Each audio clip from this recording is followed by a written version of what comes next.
প্রতিদিন তো সবকিছুর বড়া খাও, চলো আজকে লাউ পাতা দিয়ে বড়া বানানো হয়ে যাক। এই দেখো, প্রথম কয়েকটা পাতা সুন্দর করে পরিষ্কার করে বেছে নিবা।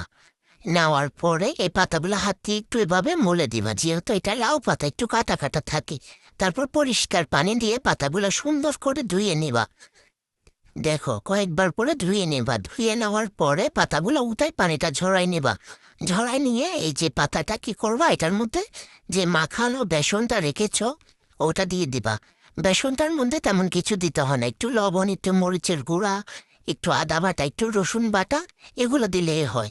এই দেখো, সুন্দর করে পাতাটা এভাবে ভাঁজ করবা, ভাঁজ করে কেটে নিবা। একটা ছুরির সাহায্যে সুন্দর করে কেটে নিবা। তুমি যেভাবে খেতে পছন্দ করো সেভাবেই কেটে নেবা। একটা কড়াইতে তেল গরম করবা, গরম করে একটা একটা করে ছেড়ে দিবা। তারপর এই যে দেখো, একটা একটা করে সবগুলা দিয়ে দিচ্ছি। এই দেখো কি সুন্দর একটা লুক চলে এসেছে। আমিও ফার্স্ট টাইম বানাইছি, প্রথম ভাবি না যে খেতে এতটা টেস্ট হবে। তুমি যদি একবার না খাও তাহলে তুমি এটা মিস করবা।